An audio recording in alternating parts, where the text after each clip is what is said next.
Hey everybody, welcome out to the presentation tonight. I'm Trevor and I'm going to be hosting yet again. We're going to be talking about, at least installing another part of our blog series tonight. And we're going to talk specifically about how to make your blog content really good quality.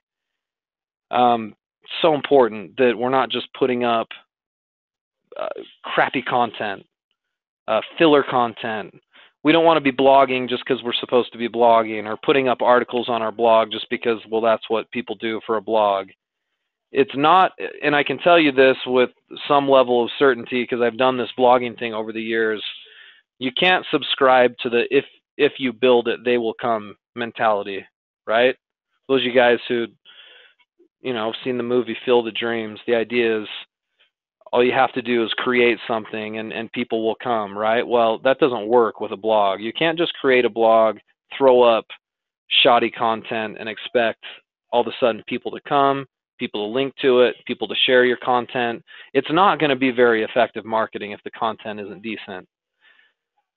So if you've got a blog that's struggling right now, you're not getting a lot of traffic, my first piece of advice isn't to go out and pay for advertising or do a bunch of SEO or do a bunch of social media. My advice to you would be to take an honest look at how well written your blog content is, how interesting it is, or not so interesting, how visual it is, how useful it is it really answering the questions that we need answered?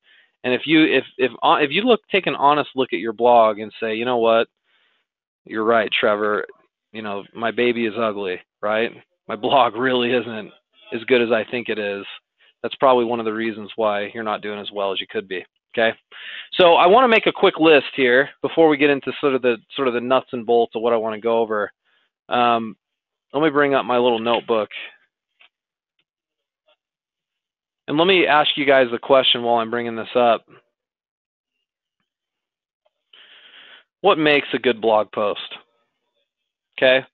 And if you don't read a lot of blogs, maybe you can't answer this. But for those of you guys who are here live, I want to describe a good blog post on a blog. Okay, what are some of the characteristics of a good, solid blog post? I want to make a list here with you guys. That way, we have some kind of a roadmap here to follow, even like a checklist of things to make sure that we're doing when we create our blog content. So what makes up good blog content versus bad blog content? Let's get a little feedback on that specifically right now. I'm going to take yours first, Bill. You said, and Jeff, you said it too. Interesting topic. Okay, and I would qualify that as, something people want to know about, right? It doesn't even have to be interesting necessarily. It just has to be something that people are looking to learn about.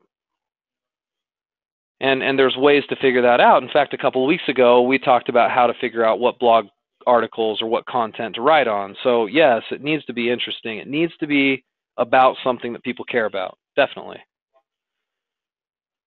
Yeah, I agree, Roxana. So, I want to say maybe authoritative.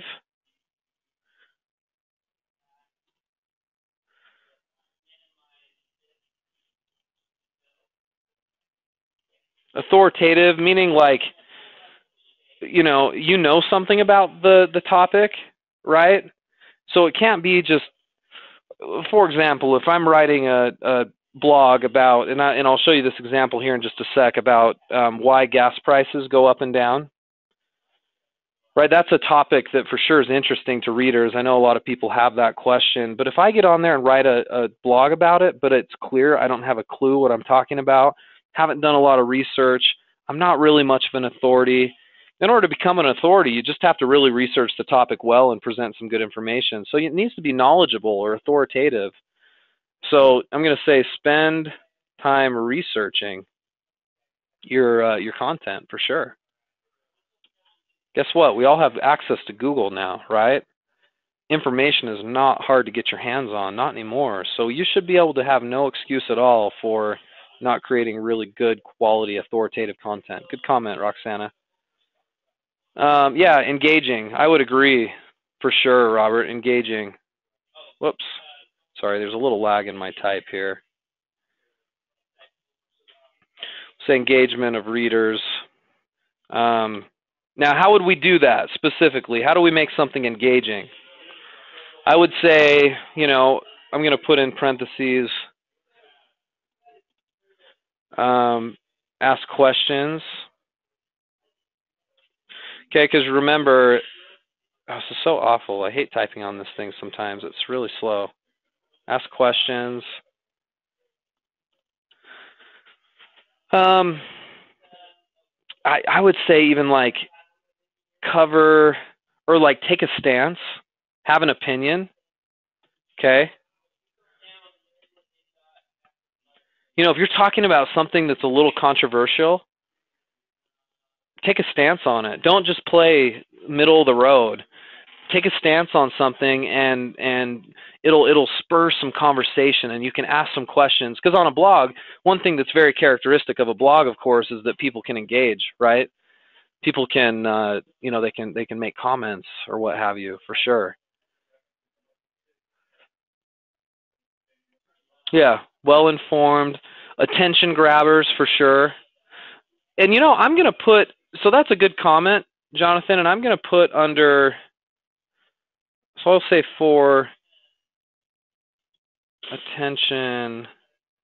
Wow, this thing is so slow. Next time I'm going to get another little notebook to write on here. So, give me an example, guys. What are we talking about with attention grabbers in a blog or in a blog post? Like what would qualify as an attention grabber? Specifically. Yeah, pictures, Robert, definitely.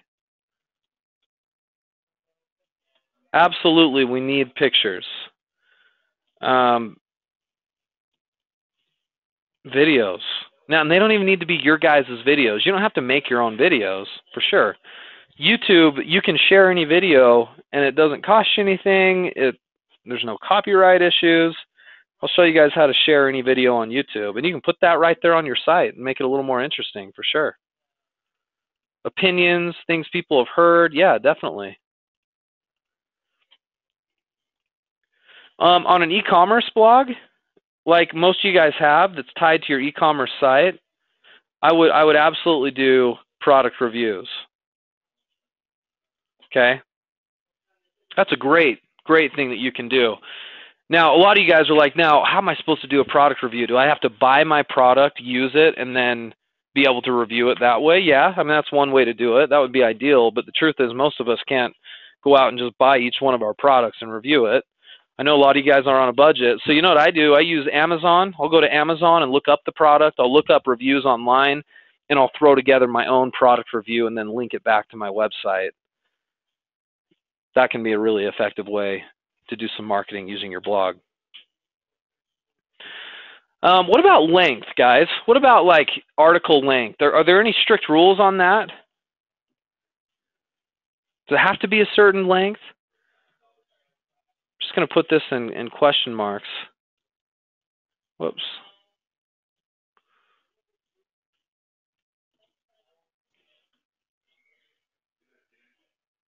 Any hard and fast rules on how long the blog has to be? I'd say not really. I'm going to say no. But I will say this. Here's the caveat. Long enough to cover your topic. Okay? Long enough to cover your topic. And, you know, 500 words, Judy, is, you'll hear a lot of people say that, you know, if they're asked, they'll say maybe around 500 words. Well, maybe. I mean, I would argue much longer or shorter if you feel like you can cover the topic in shorter. And in most cases, I feel like it takes more words to cover a topic than, you know, 100 words or whatever. If you want to really dig deep into something, it's going to take a little bit of writing, unless you've got a video there that does a lot of the work for you. So I'm going to stick to that. But yeah, usually around 500 words, you can cover something decently, sure. Yeah, you don't want it to be too long. I agree, Jeff. Not too long, not too short. If it gets too long, you know what you ought to do? You create a a 3-part series, right? So if my topic is how to tell a real pearl from a fake pearl, and I can't do that in 500, 600, 700 words, I might do a series, part 1, part 2, part 3, and cut them into 3 different blog posts. You can do that. Make a little series, right? If it's too long, yeah, I don't know. I mean, I've seen some longer blog posts that do okay. Depends on how well you do it and how many attention grabbers you're using. And yes, Bill, I mean, that's a good way to put it. Seriously, like your blog should cater to people with ADHD, because all internet people, I shouldn't say all, because that's not true, but a good majority of us that have used the internet for a long time, we do have an attention deficit disorder. Because if we're not entertained very quickly, or our questions aren't getting answered, or we're not impressed very fast, what do? We just take off, right? Because it's really easy to leave a site and go find another one really fast, isn't it? People are getting more skilled at the internet. It's not hard for them to go back up out into Google and find another web page, right? We lose interest fast, don't we? We definitely do. I agree, Brenda. Okay. I think this is a good list right here. And I really feel like if you guys followed this list to a T and really worked on creating good content, like that does its marketing for you. I got a question this past week that says, you know, Trevor, that's great. I know that blogging is important, but how do I market my blog? Well, there's different ways to market your blog, but I can tell you for sure the best marketing plan is just good content. I've seen some interesting blogs over the years where I talked to a guy. He didn't know anything about internet marketing, but he had this blog that he wrote on for years and years and years. It was a finance blog, kind of like my Financial Nut, just a lot more technical. He was in the finance industry for a long, long time. Anyway, his content was really, really good, really engaging, really interesting, somewhat controversial. He wasn't great with the attention grabbers thing, but he made up for it by having really solidly written content. He never did any of the social media. He wasn't sharing it on Facebook. He wasn't paying for advertising, and he killed it. That guy had tons of traffic. Why? Because his content was solid. So I want to make sure you guys understand tonight that you can't get away with doing a blog and expecting something magical to happen on it if you don't really put a lot of time and energy into quality content. Shoddy, poor content for the sake of trying to get blog posts up isn't going to work. Not anymore. Maybe in the past, but because there's so much content being created online, yours has to be good. So you don't have to be some sort of expert writer, right? I think we've established that in the past.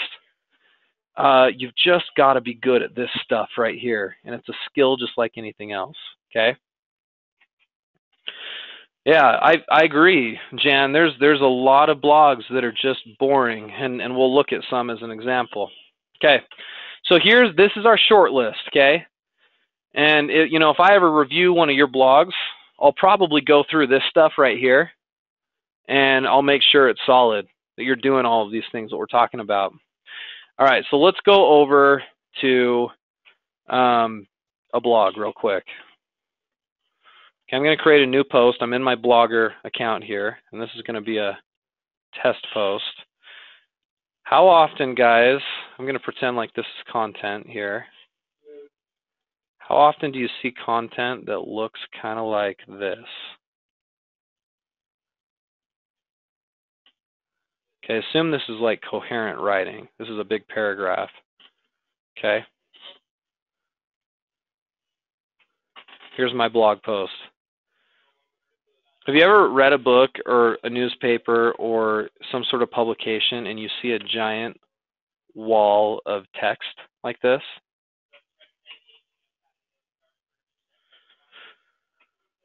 Right? Like, don't you see that sometimes? How many of us, especially on the internet, read it? You know, it drives me crazy if I'm online and I'm reading through blog comments, or I might be online on Facebook and somebody's leaving a comment on a topic or whatever, and this is what their comment looks like. Guess how many people actually read that? Nobody, right? Because nobody has time or the interest to read a giant wall of text. So cardinal rule number one is you guys are creating content, please, please, please, no giant walls of text. If you're going to have a lot of text, can I just recommend that you do it this way? Let's go back and let's edit this test post really quick. And let's do it where it's formatted a little bit more like this.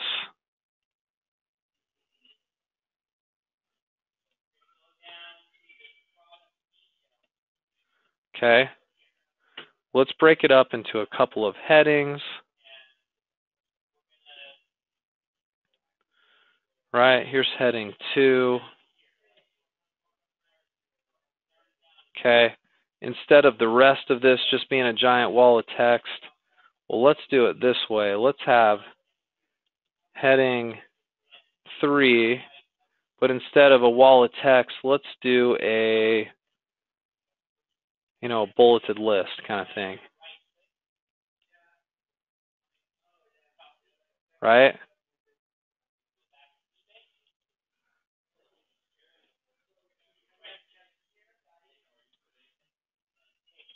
Okay, I know this isn't the most riveting stuff in the world, but it's just so important. Okay, you guys see what I did there? So let's look at this. Let's look at this again. Let's update it. And let's view the blog and tell me if this isn't a little easier to read, okay? There's still a lot of text. And I still would say that this content right here needs a lot of work. But see how it's a little easier to get through? You've got headings, you've got bulleted lists, you've got a conclusion here. Okay, this is going to be much easier to get through than what that other thing was. You'll probably read through a lot of this if the content is decent enough, right? But we can do better, right? So there's some other things that we want to do to make this a little more engaging. For example, let's add a video to this content, okay? Now, adding video is actually really, really easy to do, okay? If you've been to YouTube before, you can add videos really easily. Let me give you an example.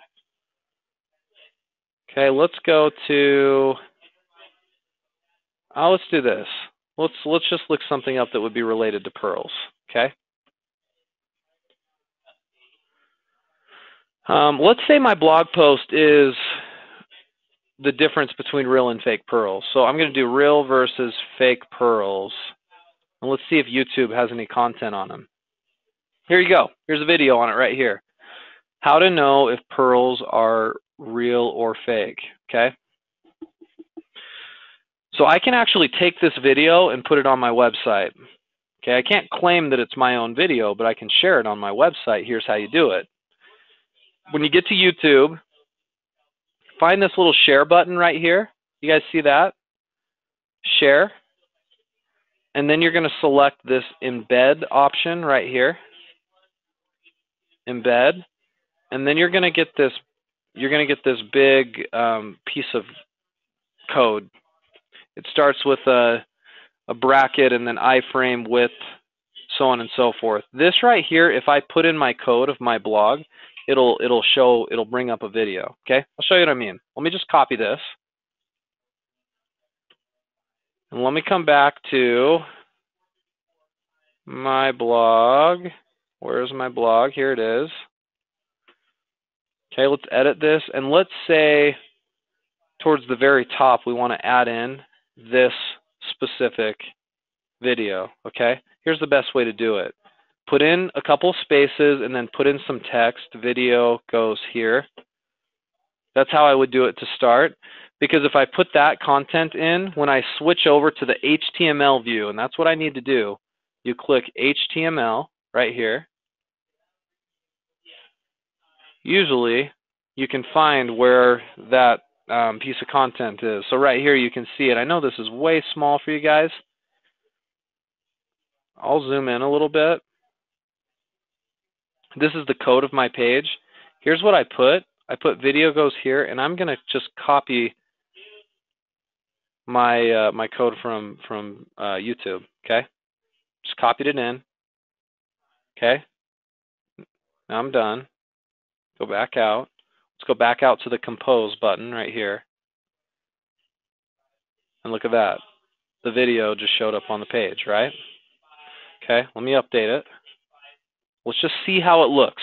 Okay, it might not look great. We might need to fix some things, but let's just see how it looks. Edit our test post. Lo and behold, there's the video. If I click it, it works. Okay, it's playing for me. See how easy that was to get a video onto your site? You don't have to ask to use the video.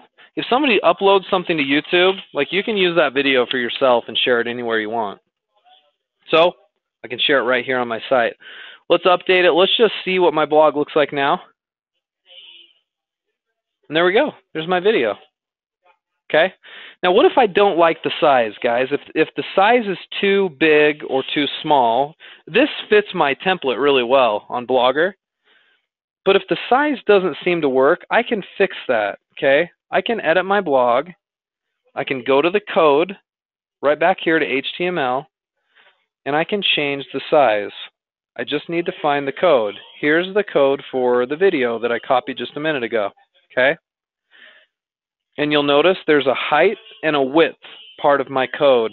Well, I can manipulate these numbers right here. If I want the video to show up a little higher or taller and less wide, I can change these numbers and manipulate the size of the video and how it shows up on my template. Okay? That's how you can adjust that. You can actually do it from YouTube as well. If you're on YouTube and you're looking at the code right here, you can hit Show More, and you can adjust the video size right here. Okay? Once you make this change, the code will change, and then you can load it up onto the website. Okay? Now, I know I did some of that kind of fast. Obviously, this is going to be recorded for you guys that are here live, so you can walk through this step by step. But does that make sense? Are there questions about that, guys? Adding a video to your blog? If it's something very informative that you feel like is going to be valuable for your readers, that would help further explain your topic that you're trying to cover, you use a video. It doesn't cost you a thing, and it makes your blog a whole lot better. Okay. All right, you guys got that? Okay, cool. Stop me if I need to cover that one more time.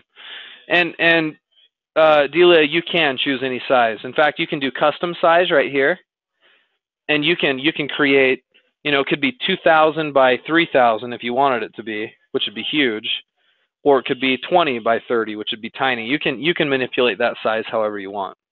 Once you've manipulated the size here, you come up here, you can copy the code, load it up into your site. Okay? That's how you bring videos in. All right, so what about, all right, so before I go any further, let's go back out to the blog post. There's our new one. It's starting to look a little bit better. Now, I'm under the assumption that this content is well researched and is coherent. I know you don't have to be some sort of great writer, but it's certainly nicer if you can exercise proper grammar, good punctuation. That stuff makes a difference sometimes, so it's nice if you can do that. If not, that's fine too. Remember, blogging is a skill just like anything else. You'll get better at it over time. Okay? All right, so let's say we want to make this a little bit better, right? We need some pictures. Okay? Now, Bill, I know you've been working on your blog, and you've been adding some pictures, and that's certainly been helping it. Any blog now needs some pictures. It's just like trying to read my little 3-year-old boy a book before he goes to sleep. I have to read him a book that has pictures on every page, right? If I don't, he's going to be bored out of his mind, and he won't be laying on his bed listening to me read to him, right? He'll be doing something else. It's like people on the internet today. We need instant gratification. We need instant information. We need instant entertainment. And if your blog is really boring, it's a wall of text, it's not interesting, it's not going to work. They're not going to stick around. So pictures will make a big, big difference. But here's the risk. Don't use pictures that are copyrighted, okay? There are pictures out there that, well, they're owned by other people. Whoever took the picture owns the picture, and if you use their picture without getting their consent, in theory, you can get into some trouble. So what you could do, and I did this for a lot of years when I started blogging. I went to google.com/images, and I looked up, I looked up pictures just like this, typed in the word basketball, so google.com/images, and then I just would download pictures like these and load them to my site. Here's the problem. These pictures are coming from other people's websites that may or may not be copyrighted. So it's a little risky just going to Google and grabbing images and using them for your blog. It's different if you're selling on eBay and you're doing products. But if you're taking other people's pictures that they've taken, you could run into some trouble, okay? Now, you can filter these in Google. I'll show you a little filter here. Search tools right here. There's a usage rights section. And you can see labeled for reuse with modification, labeled for reuse, labeled for non-commercial reuse with modification, labeled for non-commercial reuse.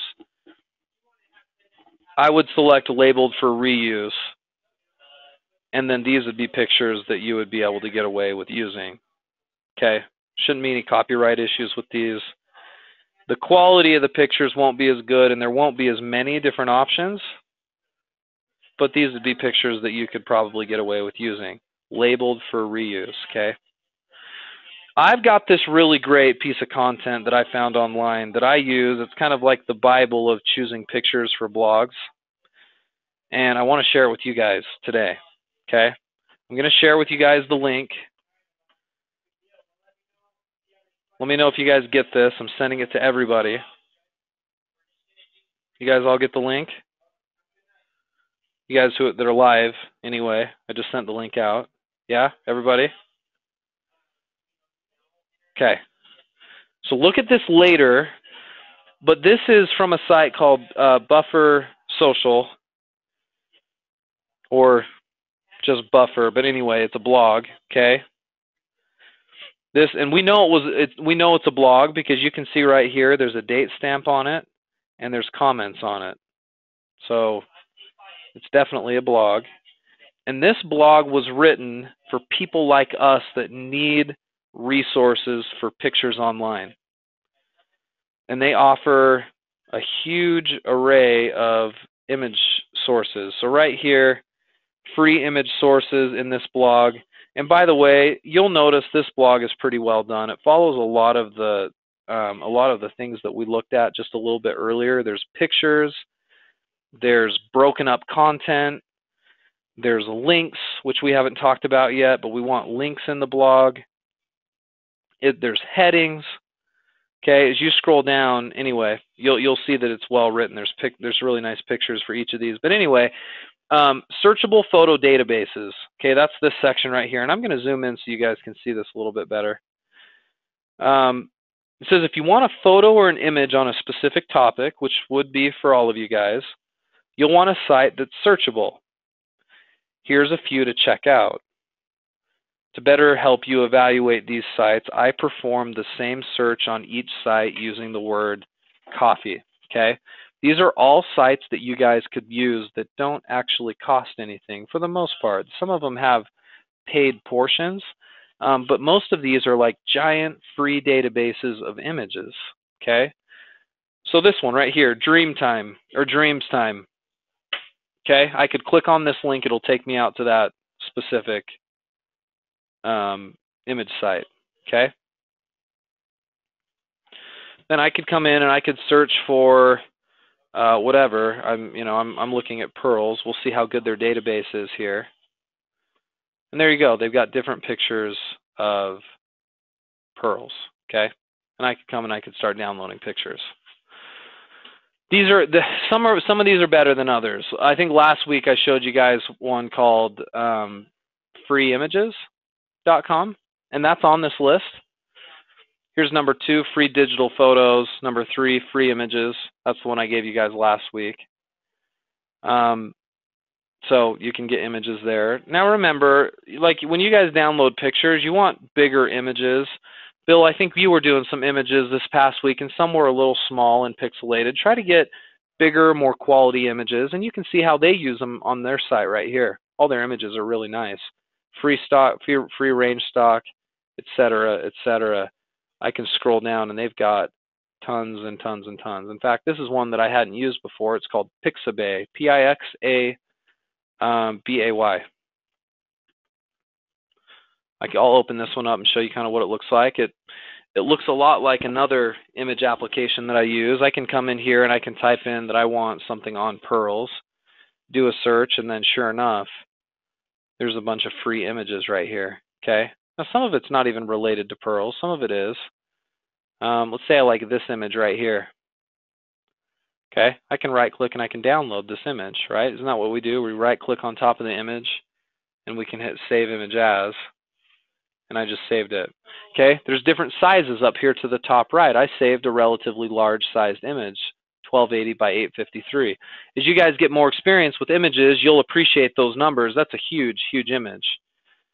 You can hit download right here to get that sized image. If you want a giant picture, you just select XL and hit download. Easy as that. And these are images that you can feel very comfortable with, that you're not going to be violating copyright or whatever. These are totally free. Okay. If you choose to be a little more aggressive and you just start to download pictures from just all across the internet, you got to be really careful, because you know, some people do really go after and protect their images. I'll give you a good example of this. There was one time in the past that I took an image and I found it. I think it was off of Google Images actually, and I put it on my site and didn't think much else of it. And a few weeks later, I got some emails from somebody saying, "Hey, take it off. That's my image." And I for some reason I sort of just skipped over the emails. I got a lot of emails to this one specific account, and I just didn't really notice it. I thought it was spam at first, and so it happened again and again and again. Well, later what happened was I got a notice that said, "Look, if you don't take that thing down, we are going to sue you for damages." So you better believe that I acted quickly when I saw that, pulled it down, and no harm was done. I tell you that story not to scare you, but just to indicate the reality of the fact that you really can't go out there and just swipe images however you want. Again, it's different if you're selling products, right? Because most manufacturers of products, if you're doing this for eBay or whatever, they don't care as much about you just putting products up for sale. In fact, they probably like it for the most part because you're advertising their stuff. People who take artistic photos, like this one right here, may do it for a living and may not like me just swiping the image and just tossing it on my site, because for them, that's how they put bread on their table. And so I don't blame people for protecting their images. We just need to be responsible about choosing those images. So I seriously would recommend you guys use this link that I gave you. Again, it's I'll just read it to you. It's blog.bufferapp, BUFFERAPP.com /free-image-resources-list. And I'm going to list it right here so everybody can see it really well. Okay? Those of you guys who are watching this recorded.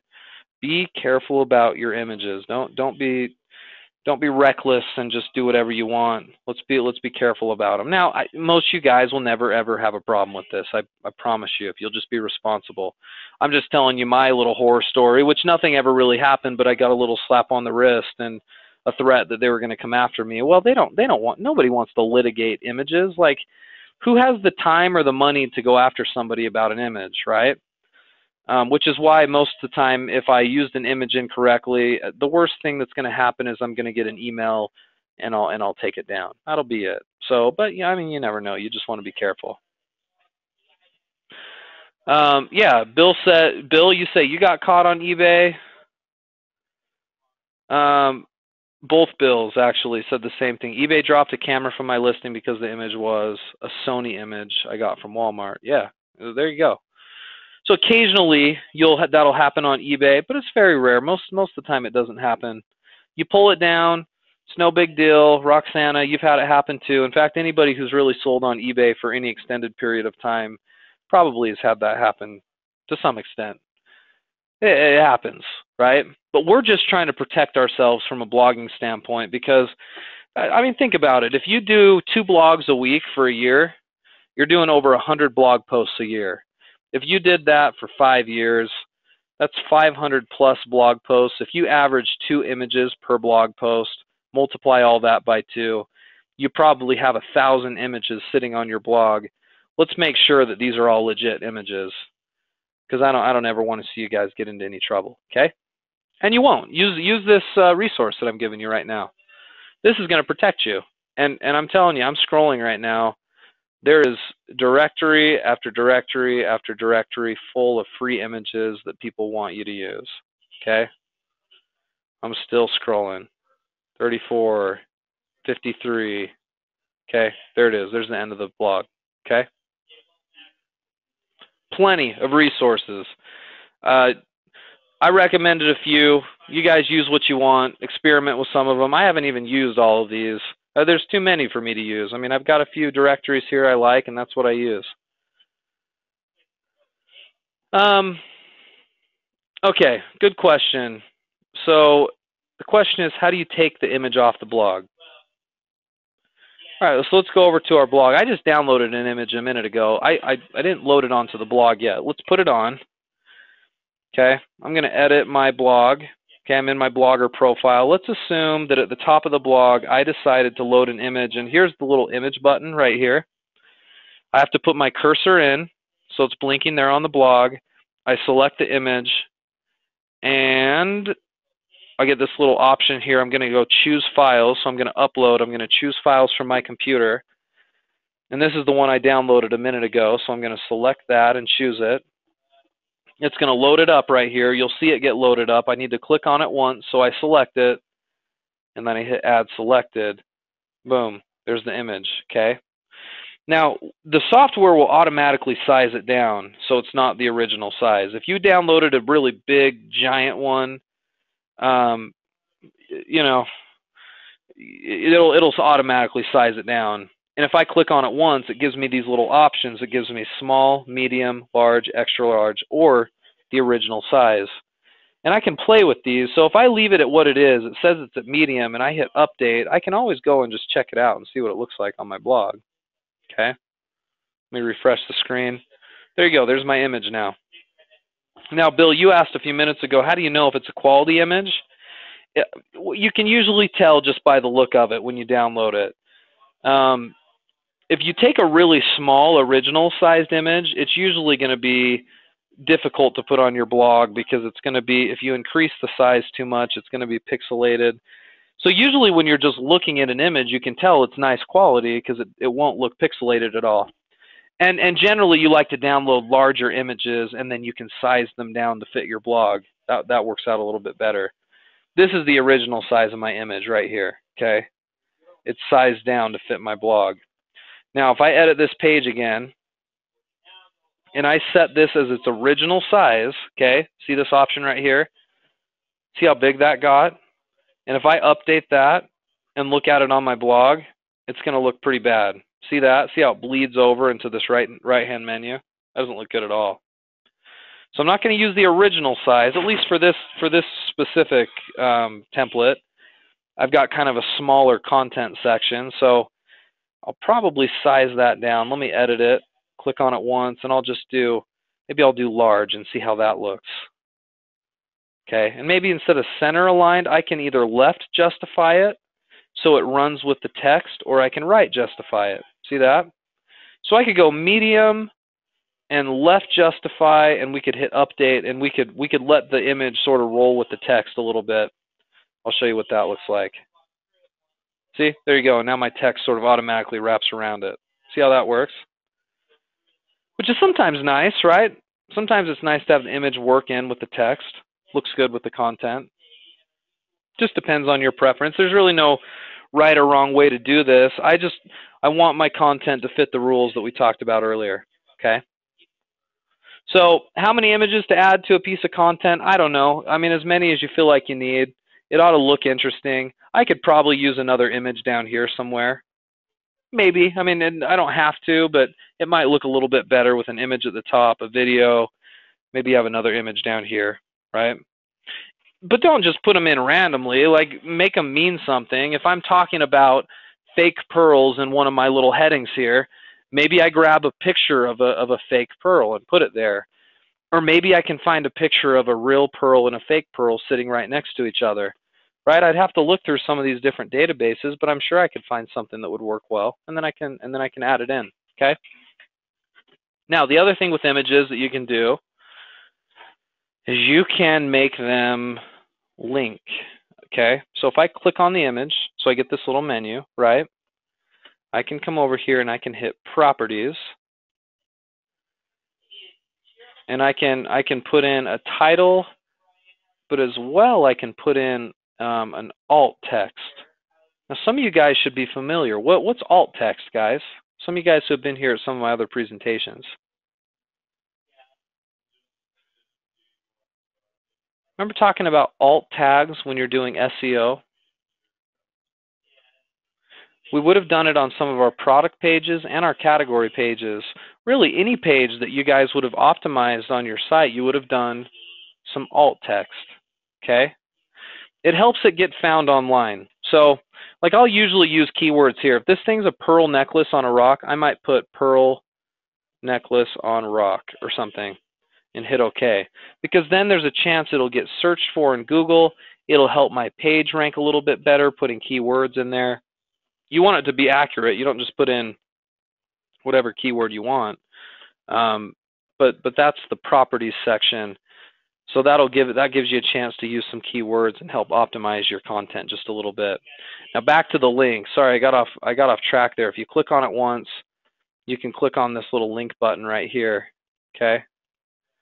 And you can decide where it's going to go. If it's a picture that you want sent back to your site for some reason, then right here, put in your website address, uptownpearl.com, and hit OK. That links the picture, okay? So I can view my blog now.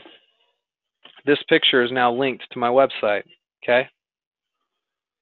And speaking of links, we should have links in our text where appropriate, okay? If right here, let's say right down here, I'm talking about, let's say I'm talking about a specific type of pearl necklace. I can highlight this content. I can hit the link button, and I could link this over to like one of my products, or maybe I link it over to another website that explains something very well. It's okay to create links on your website. Maybe I link this to, CNN.com for some reason, or maybe CNN has a really good quality article about real versus fake pearls. I could link to CNN right here, okay? In fact, just as an example, let's go to Google, and let's say in my research I find something that I really want to share with my readers, real versus fake pearls, okay? Here's an article right here that goes through several different steps on how to figure out if a pearl is real or fake, okay? I can copy this web address all the way at the very top, copy that web address, go back to my blog, and I could say something like, hey, I found this really great article that is worth reading.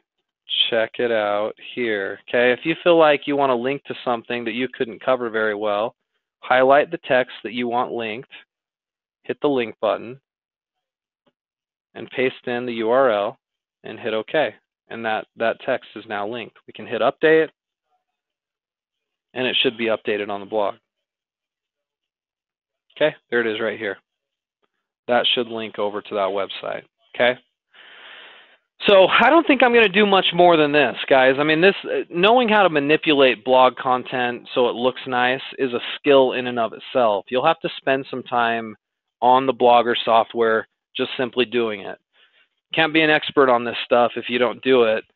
And I can show you theory and ideas and examples all day long, but I would expect you guys to get in and with your own style, with your own flair, with your own personal touch, you can make your blog posts a little more interesting and maybe keep people there longer on the blog.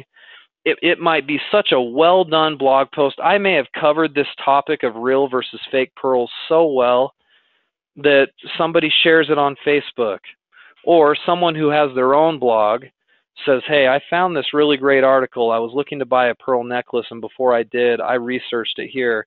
If you guys get a sec, check it out. And boom, they link to my site. Well, I have a link now pointing over to my blog, and that link is in turn going to help my blog rank higher and my e-commerce store rank higher. Those links are just absolutely critical, and that's in at least in part why we're doing this blog. We want links, and links come from really good, attractive content. That's what I want you guys to learn how to create, okay? So let me finish by going back to our list here. Got so many tabs that are open right now. Here's our list of what makes a good blog post. Showed you guys some of the skills and some of the techniques of just implementing it onto the Blogger platform. I'll have to give you guys some good examples in future webinars. There's great blogs out there that make great blog content. In fact, one that I thought was kind of funny that you guys would appreciate is this one's right here. Okay, there's actually a blog out there that's called budgetsaresexy.com. And believe me, when you think of the word sexy, you don't usually think about a financial budget for a family, right? Well, that's the name of this site, and it's extremely popular. This guy makes loads of money off of his blog. He just blogs full-time, and the reason why he's got so many readers and such good search engine traffic and so many links pointing into his blog is because his content's pretty good. Like, if you came to this site and you guys read through some of his stuff, it's pretty darn good content. It's interesting. It's formatted well. There's pictures. It meets the criteria that we're talking about, and as a result, this guy makes big money. This isn't connected to any sort of an e-commerce site. It's just a normal website, but he's got ads. You'll notice he has ads all over the site. That's how he makes his money. It's a good, solid blog. So thought I'd share this one with you in your spare time if you want to see one that's well done and that has its own unique voice. Isn't so generic. It's really kind of interesting. He takes a topic like making budgets and personal finance and just makes it so good and interesting. So anyway, check that out. I don't have any relationship with this person, so I'm not advertising for them at all. This is an example of somebody who was in my industry, the finance industry, who did a really, really good job on their blog. Okay. All right. So that's it, guys. I think we're gonna end it there. I'm gonna turn off the webinar, and then if you guys have any questions, we'll hold on for just a second, then we'll get finished up. Okay. For those of you guys who are watching the recording, thanks for coming. As always, we're glad to have you here.